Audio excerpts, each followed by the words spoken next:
Sahabat Al-Ma'tuk, mari berdonasi untuk keperluan serta kegiatan media Al-Ma'tuk agar kami dapat selalu menyajikan tayangan-tayangan yang bermanfaat bagi umat muslim. Caranya mudah, silakan klik link yang ada di kolom deskripsi atau scan barcode donasi yang berada tepat di layar Anda. Jazakumullah khairan wa barakallahu fikum. Bismillahirrahmanirrahim. Assalamualaikum warahmatullahi wabarakatuh. Alhamdulillah, wassalatu wassalamu ala rasulillah wa ala alihi wa ashabihi wa man wala. Amma ba'du, fa inna asdaqal hadithi kitabullah wa khairal hadi hadi Muhammadin sallallahu alaihi wasallam wa syarral umuri muhdatsatuha wa kullu muhdatsatin bid'ah wa kullu bid'atin dalalah wa kullu dalalatin finnar. Ikhwas sekalian yang saya cintai karena Allah Subhanahu wa taala, kita masuk ke hadis yang ke-14 dari bab Al-Qanaah. Diriwayatkan dari Tsauban radhiyallahu anhu. Tsauban ini maula Rasulullah sallallahu alaihi wasallam, bekas hamba sahaya Rasulullah sallallahu alaihi wasallam. Asalnya dari Yaman, dari Himyar. Kemudian dia menjadi salah satu tawanan, menjadi hamba sahaya Rasulullah sallallahu alaihi wasallam, lalu oleh Rasulullah dibebaskan. Ini Tsauban radhiyallahu anhu. Rasulullah sallallahu alaihi wasallam bersabda, "Man yakfululi alla yas'alan nasa syai'an wa atakaffalu lahu bil jannah." Suatu kali Rasulullah sallallahu alaihi wasallam mengatakan, siapa yang siap berjanji atau menjamin dirinya tidak akan meminta-minta kepada manusia sesuatu apapun. Siapa yang siap berkomitmen tidak meminta-minta kepada manusia sesuatu apapun, wa atakaffalu lahu bil jannah, dan aku pun menjanjikan untuknya surga. Aku menjamin baginya surga.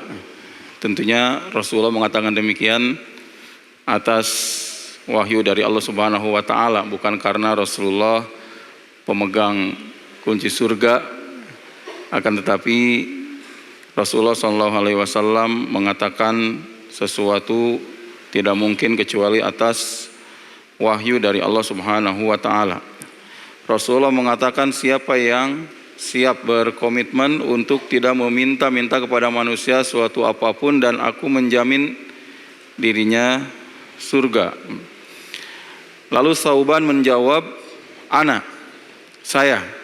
saya siap untuk tidak meminta-minta kepada manusia. Fakana la yas'alu ahadan syai'a. Maka Tsauban adalah orang yang tidak pernah meminta-minta kepada seorang pun dalam perkara apapun. Hadis ini diriwayatkan oleh Abu Daud dengan sanad yang sahih. Tidak meminta-minta kepada manusia ini menunjukkan qanaahnya seseorang, menunjukkan ridhonya seseorang, menunjukkan dia orang yang sangat bertawakal kepada Allah Subhanahu wa taala, menunjukkan dia seorang yang memiliki izzah, memiliki harga diri sebagai seorang yang beriman. Dan karena keutamaan tersebut, maka pantas kalau pelakunya, orang yang tidak pernah meminta-minta ini, mendapat jaminan surga dari Rasulullah sallallahu alaihi wasallam. Di sini Rasulullah SAW mengatakan Allah yas'alan nasa syai'a. Siapa yang siap berkomitmen tidak akan meminta suatu apapun, syai'an. Ini sesuatu apapun di sini meliputi segala hal yang mahal ataupun yang murah, yang sangat berharga ataupun yang sepele. Siap untuk tidak meminta-minta hal tersebut. Oleh karena syai'an dalam nas ini yang disampaikan oleh Rasulullah menggunakan kata nakiroh dalam bentuk nafi. Kalau ada kalimat nakiroh dalam siyak nafi, maka menunjukkan keumuman. Maka apapun dia tidak akan meminta-minta kepada manusia, termasuk dalam perkara yang sepele, tapi hatinya penuh dengan ketawakalan kepada Allah Subhanahu wa ta'ala. Kita tahu bahwa meninggalkan meminta-minta kepada manusia, tidak minta bantuan kepada manusia secara mutlak itu sesuatu yang sulit untuk dilakukan oleh kita. Karena itulah Rasulullah SAW bertanya kesiapan para sahabat. Ini menunjukkan tidak meminta ini bukan sebuah beban bagi kita, bukan sebuah taklif, bukan sebuah kewajiban bagi kita. Tidak meminta-minta kepada manusia ini bukan suatu kewajiban, karena ini suatu yang susah, sesuatu yang rumit ya, untuk dilakukan. Tapi kalau dia melakukannya, dia mendapatkan keutamaan yang khusus. Luar biasa kalau orang memiliki akhlak ini. Dan ini dilakukan oleh Thauban. Tidak pernah selama hidupnya setelah menyatakan komitmennya tersebut di depan Rasulullah SAW meminta kepada yang lain. Bahkan dalam perkara yang sesungguhnya tidak masuk bagian minta-minta, tapi dia tidak masuk ke situ. Dia tidak mau melakukan hal tersebut karena khawatir membuka pintu kepada minta-minta tadi. Apa yang dilakukan oleh Thauban ketika dia naik ke atas kuda, kemudian cemetinya jatuh, dia tidak pernah minta tolong kepada yang lain, ambilkan, padahal di depannya ada orang lain, tapi dia turun sendiri, ambil cemeti tersebut. Oleh karena dia berkomitmen di depan Rasulullah SAW tidak akan meminta suatu apapun. Padahal itu tidak termasuk bagian dari minta-minta, akan tetapi saking wafanya, upaya dia untuk menepati apa yang dia baiatkan dalam hal yang sepele yang mengarah kepada hal yang dikhawatirkan melanggar komitmennya tersebut, dia juga tinggalkan. Ini Thauban. Ya, sekaligus hadis ini menjadi keutamaan dari Thauban radhiyallahu anhu. Bahwa tadi disebutkan ini bukan dilarang secara mutlak, bukan beban, bukan kewajiban, tapi sebuah keutamaan bagi seorang mukmin.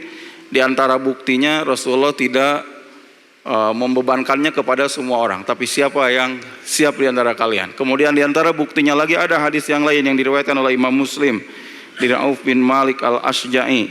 Ketika Rasulullah SAW membaiat sejumlah sahabat, ada 8 orang atau 7 orang yang dibaiat.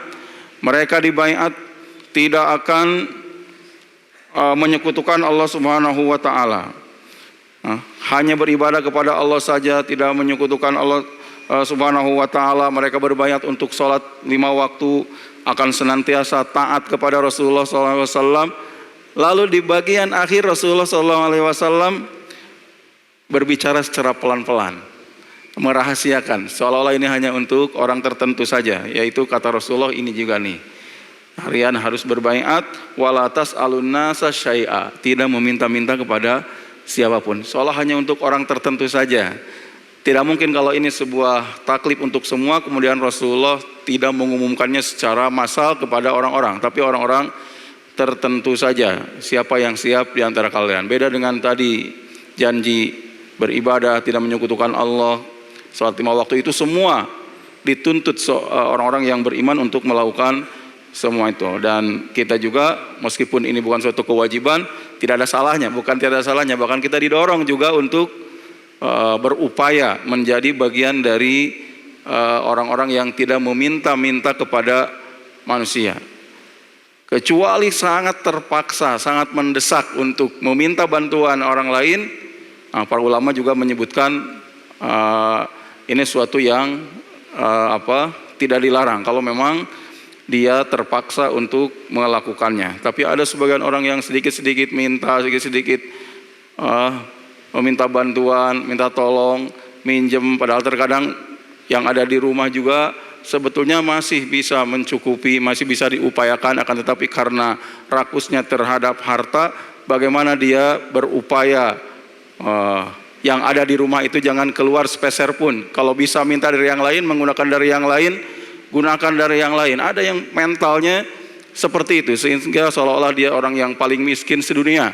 Padahal di rumahnya ada, di celengannya ada, di tabungannya ada, memungkinkan untuk diupayakan, tapi kemudian bagaimana caranya supaya dapat sebanyak mungkin dari orang lain, sehingga yang sudah dia pegang itu tidak pernah dikeluarkan. Ini akhlak yang tidak mulia dalam diri seorang mukmin.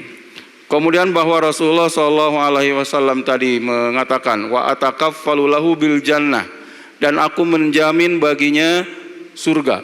Para ulama menyebutkan maksud aku menjamin baginya surga itu bahwa dia akan menjadi orang yang langsung masuk ke dalam surga, tidak masuk ke dalam neraka terlebih dahulu. Oleh karena ada sebagian orang yang beriman yang bertauhid akan tetapi dia ahli maksiat, kemudian dia disiksa terlebih dahulu di neraka, nanti di akhirat lalu ujungnya dimasukkan ke dalam surga. Dan yang dimaksud wa takaffalu lahu bil jannah adalah dia orang yang akan masuk surga langsung tanpa ada siksaan terlebih dahulu. Artinya dengan demikian Rasulullah menjamin orang yang seperti ini, yang punya ketawakalan yang tinggi, yang kuat ini, dia akan mati dalam keadaan husnul khotimah. Siapa yang tidak mau mati dalam keadaan husnul khotimah? Bukan berarti dia dijamin tidak akan berbuat dosa sehingga tidak pantas nanti disiksa di akhirat. Mungkin saja dia berbuat kesalahan, akan tetapi dia menjadi orang yang diberi taufik oleh Allah Subhanahu wa taala bertaubat sebelum matinya, kemudian dia diterima taubatnya, benar-benar taubatnya, dan mati dalam keadaan husnul khotimah. Maka ini yang membuat kita seharusnya tertarik berusaha untuk tidak bermudah-mudahan meminta-minta kepada manusia, karena ini dijamin oleh Rasulullah SAW menjadikan dia husnul khotimah. Kalau tadi Rasulullah mengatakan dia dijamin akan masuk surga, meskipun tadi ada dosa-dosa dan seterusnya, maka dia menjadi orang yang diberi taufik oleh Allah untuk bertaubat lalu diterima taubatnya. Nah, hadis ini jelas dorongan untuk tidak minta-minta kepada manusia. Kita diperintah seorang orang yang bertawakal kepada Allah Azza wa Jalla terhadap segala kebutuhan kita. Dan tadi catatan dari sebagian ulama, dia ini ditakyid meminta-minta ini kecuali dengan kondisi darurat. Sebagaimana kata Syekhul Islam Ibnu Taimiyah, mas'alatul makhluk muharramah fil asal wa innama ubihat lid darurah. Nah, dia hanya dibolehkan ketika darurat. Kemudian juga ditakyid juga, dijelaskan oleh sebagian ulama, yang disebut meminta-minta itu apabila kita meminta harta orang lain atau meminta yang ada pada orang lain. Adapun meminta harta kita yang ada pada orang lain itu tidak termasuk meminta-minta. Kita sudah meminjamkan uang kepada seseorang umpamanya, kemudian kita nagih kepada dia, ini tidak termasuk meminta-minta. Oleh karena kita bukan meminta harta orang lain, tapi meminta harta kita yang ada pada orang lain. Wallahu ta'ala, mungkin itu faedah-faedah yang bisa disebutkan dari hadis yang ke-14 bab qanaah ini yang diriwayatkan oleh Tsauban maula Rasulullah sallallahu alaihi wasallam. Mudah-mudahan bisa dilanjutkan di pertemuan-pertemuan berikutnya, hadis-hadis berikutnya. Aqulu qauli hadza wa astaghfirullah li wa lakum, subhanakallahumma rabbana wa bihamdik asyhadu an la ilaha illa anta astaghfiruka wa atubu ilaik. Wassalamualaikum warahmatullahi wabarakatuh. Sahabat Al-Ma'tuk, mari berdonasi untuk keperluan serta kegiatan media Al-Ma'tuk agar kami dapat selalu menyajikan tayangan-tayangan yang bermanfaat bagi umat muslim. Caranya mudah, silakan klik link yang ada di kolom deskripsi atau scan barcode donasi yang berada tepat di layar Anda. Jazakumullah khairan wa barakallahu fikum.